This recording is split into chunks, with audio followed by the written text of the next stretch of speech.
नागपुर शहर स्थित जिला नियोजन समिति कार्यालय में शिवसेना उद्धव बालासाहेब ठाकरे गुट की ओर से जोरदार आंदोलन किया गया। यह आंदोलन शहर में बढ़ते रेत तस्करी मामलों को लेकर रेत ट्रांसपोर्टरों पर हो रही कार्रवाई के विरोध में किया गया। उद्धव बालासाहेब ठाकरे गुट शहर प्रमुख संजय तिवारी ने आरोप लगाया कि नागपुर शहर रेत तस्करी के मामले में दिन ब दिन बिहार बन रहा है। आज हमारा धरना आंदोलन शुरू है जिला नियोजन समिति ऑफिस में, जहाँ पे आदरणीय कलेक्टर साहब हैं, नागपुर के जिला अधिकारी न्यायिक दंडाधिकारी श्री कुमार आशीर्वाद साहब से मिलने आए हुए हैं। मामला बहुत गंभीर है। मेरा ये आरोप है, सूत्रों से खबर है कि मंत्रियों की लड़ाई में एसपी साहब बने खिलौना। ये देश कहाँ जा रहा है, ये महाराष्ट्र कहाँ जा रहा है? क्या हम रेती माफियाओं की तर्ज पे जा रहे हैं? क्या ये बिहार और उत्तर प्रदेश की तर्ज पर क्या इस प्रकार से रेती तस्करी हो रही है? क्या मेरा आरोप है कि यदि रेती तस्करी सही मायने में हो रही है तो रेती घाट वाले चोर हैं, उनके ऊपर जीपीएस इंटीग्रेटेड सिस्टम लगाया गया है। जो शौर्य टेक कंपनी रोज का 10 करोड़ रुपए कमा रही है विजिलेंस करने के लिए, रेती चोरने के लिए, उसके ऊपर मेरा आरोप है। मेरा आरोप है कि रेती जिस घाट से निकल रही है वहाँ का डिस्ट्रिक्ट माइनिंग ऑफिसर, वहाँ का तहसीलदार आरोपी है। लेकिन वास्तविकता में क्या हो रहा है? एक मंत्री बोलता है कि मेरे लोगों को अवैध उत्खनन का काम करने दो, दूसरा मंत्री बोलता नहीं मेरे अवैध उत्खनन के लोगों को मेरा उत्खनन का काम करने दो। और ये लोग वो काम नहीं करते तो वो काम ना करने की वजह से आपस में झगड़े और एक दूसरे की गाड़ियां पकड़ाने का काम हो रहा है। ये गाड़ियां किसी गुर्गों की नहीं है, ये गाड़ियां गरीब लोगों की है, इन भूमि पुत्रों की हैं, जिन्होंने अपने खून पसीने से अपनी गाड़ियां लिया हुआ है। और उन ट्रकों के द्वारा रेती घाट से रेती लाकर सरकार का जो भी मानदान है, जो उनकी रॉयल्टी है, उसको पेड करते हैं। जीपीएस इंटीग्रेटेड सिस्टम में ऑनलाइन पैसा देते हैं और उसके बाद रेतियां लाकर कंज्यूमर तक पहुंचाते हैं और जनता को सेवा का काम करते हैं। लेकिन ये अपना पेट पानी कर रहे। इस महंगाई के जमाने में जहां नौकरी नहीं है वहां ये युवा और अनेक लोग अपना जीविका पार्जन करते हैं। लेकिन शासन की कुप्रवृत्ति देखो।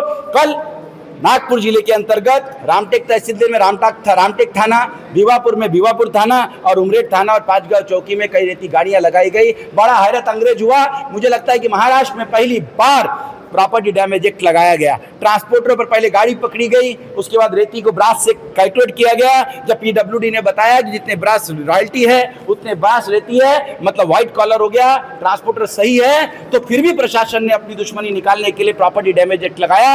आपने सुना कि किस प्रकार से शहर प्रमुख संजय तिवारी ने रेत ट्रांसपोर्टरों की बेगुनाही की बात करते हुए शौर्य टेक कंपनी, रेत घाट मालिक व संबंधित अधिकारियों व मंत्रियों पर रेत तस्करी मामले में कार्रवाई करने की बात कही।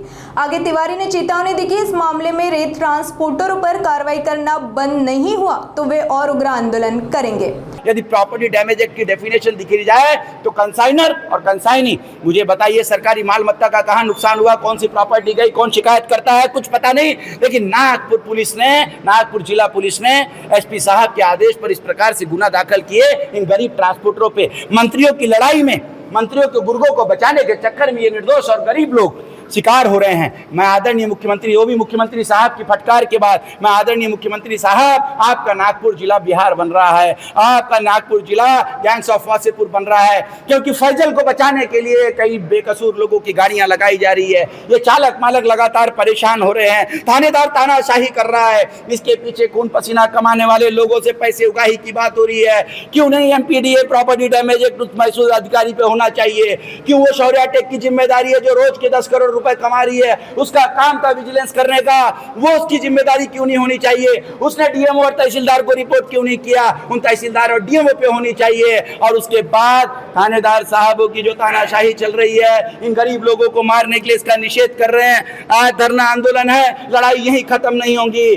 सरफरोशी की तमन्ना हमारे दिल में है, देखना है जोर कितना बाजू ये कातिल में।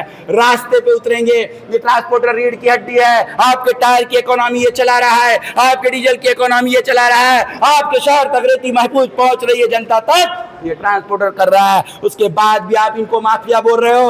असल माफिया तो मंत्रियों के प्रतिरक्षण में वहां पे घटान खदान चलाने वाले लोग हैं, घाट चलाने वाले लोग हैं। आप उन पे कार्रवाई करो। ये प्रॉपर्टी डैमेज एक्ट में यदि शौर्य टेक को, तहसीलदार को, डीएमओ को और आरटीओ को आरोपी नहीं, और रेती घाट मालक को यदि आरोपी नहीं बनाया गया तो हम लोग अनशन करेंगे, अपनी जान दे देंगे। और आदरणीय मुख्यमंत्री साहब, आपसे गुहार करता है भूमिपुत्र कि आम्हाला न्याय पाहिजे तर पाहिजे।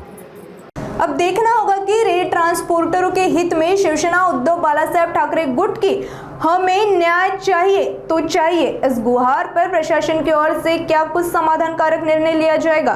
क्या रेत ट्रांसपोर्टर वाहन चालकों के हित में निर्णय होगा या स्थिति कोई और नया मोड़ लेगी? नागपुर समय न्यूज के लिए वीडियो जर्नलिस्ट उदय सोनवाने की विशेष रिपोर्ट, नागपुर।